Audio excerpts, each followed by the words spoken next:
Hi!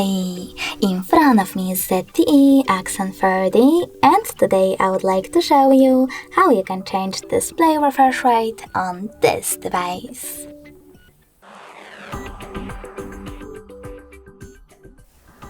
You need to start by opening Settings. Now choose Display section over here and scroll down just a bit. After that, you need to click on Screen Refresh Rate and tap on the best option for you. I will go with Auto. So now when I click on the back button, as you can see, refresh rate of my smartphone has changed.